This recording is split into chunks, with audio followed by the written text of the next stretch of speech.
Kadama TV koja mate Kadama atunze omutima gwe.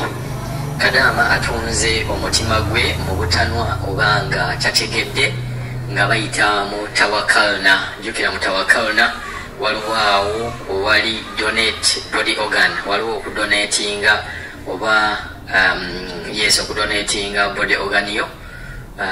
Nga story mugenda giwulira mama bwe yavudde eri n'akwata essimu n'atandika okujjuzaamu information ekwata Kadama oyo.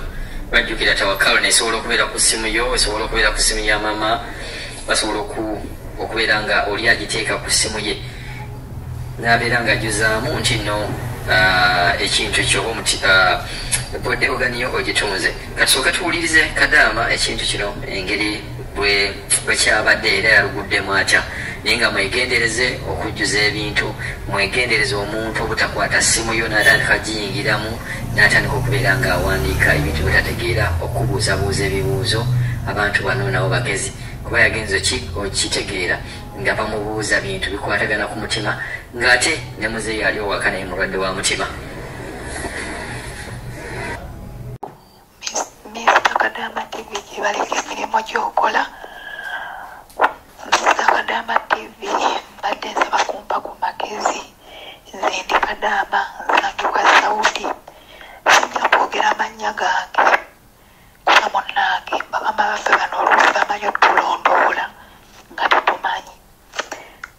Mr. Kadama TV nsooka okukubiriza abaana bankuba kyeyo mwenna abaakajja okubeera abeegendereza nga bye bababuuza temuvaga biddamu, nga tolina kuba mukama w'obuuzi nga ne wabubuuza ng'omugamba simanyi. Kuba nze kye naguddeko nabadde nali sikisuubira nti kirintuukako, ate kabusi yasoose kabugezi yazze luvannyuma. Mr. Kadama TV nakwata ekkubo n'enzija mu mwezi gw'okubiri nga gutandika. Ennaku z'omwezi zaalinga 8 n'enzija Saudi.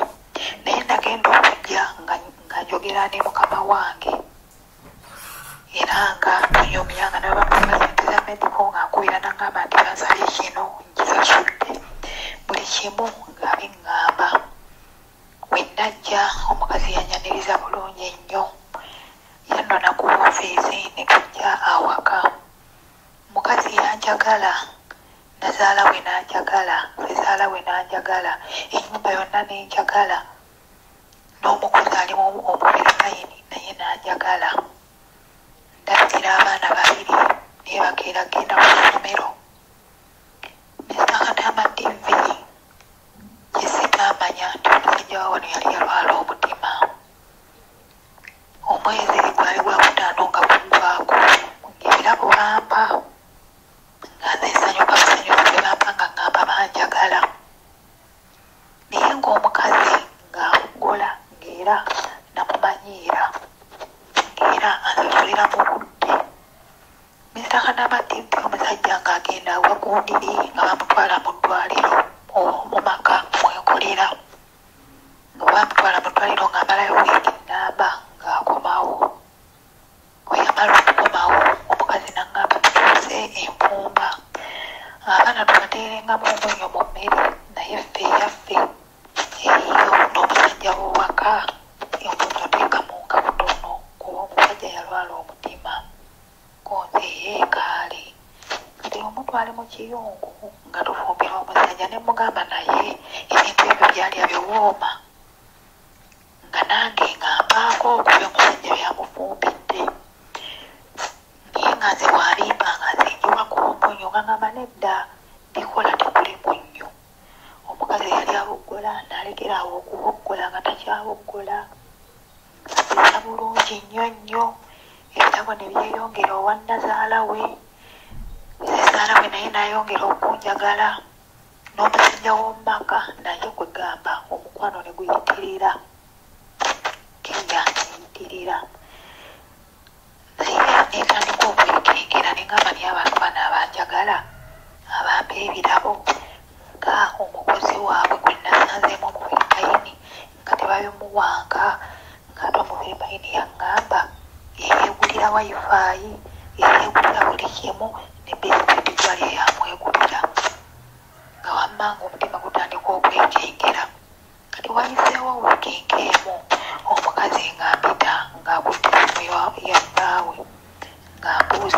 namubuuza owembiddamu yasooka nabuuza naŋŋamba mukyala ewammwe mukozesa lulimi ki ne mugamba Luganda kati bwe nayogera Luganda nakiwandiikamu n'esimu neemuleetera nti Luganda nga tebuliiyo kumpi yawandika Uganda naŋŋamba mukakasa mukozesa Luganda kunzeeye addamu era nawandiika Uganda nebigaana omusajja namugamba akozesa Oluzungu nga nyimiridde mbatunuulidde kati bwe yamala nabuuza naŋŋamba taatawo ne maamawo nabo bazaalibweyo konzeeye ekifo kyenandimulimbye kaabugezi yajja luvannyuma nandibadde mugamba njoba taata wange munaggana oba maama wange munakkenya naatya neyanditiddemu naye saalitwalanga nnyo nga nsonga nabagamba nti gyenkola ki gyenzaalibwa bwe yamaze nambuuza naŋŋamba temugendangako mu nsi ndala ng'ojjeeko eno konze nedda tetugendangako mu nsi ndala eno bajjuza mu ssimu nabuuza naŋŋamba olinayo satifikeeti yonna ewammwe nemugamba ye nzirina ziri 3 naye nga Mr. Kadaama ekyamazima satifikeeti sikirina bwe yamala naŋŋamba ekale genda naye Mr. Kadaama nagambyeko ku mikwano gyange eginsingako obugezi ejjajja edda yaŋŋambye wabadde ku interview omusajja omubaka waba yalwala omutima kuba baŋŋamba nako nti naabaguza omusaayi ne banyongeza kasente nentuuka nenzirikira neŋŋamba omukazi ono wenna mugamba nti sigenda kubaguza agenda kunjonya naye nasooka mubuuza nti mugwagala ddi naŋŋamba omusaayi tugwagala Ramadhaani ewedde ne mugamba ekale nja kubawa era keya neetandika okwegamba keya gye nnyina nze sikirabangako Mr. Kadaama nafunyeemu okwekengera naye abantu abamu bwe baŋŋambye nti wabadde ku interview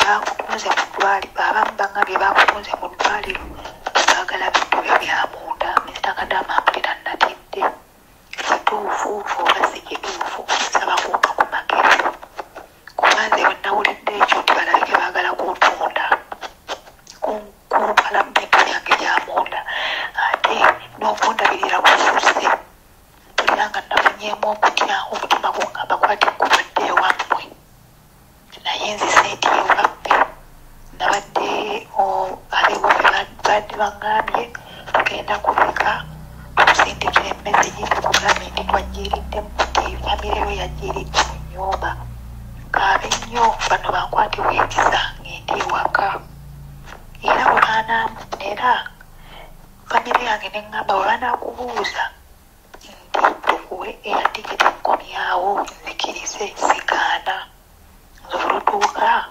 nga nkajjako Kadaama mpulira nga ndi mu kutya wenneggalira omukazi ng'abuuza lwaki olukinga ekisenge kyo ndi muntu mukulu lwaki mba neebaka oluggi nga nduggudde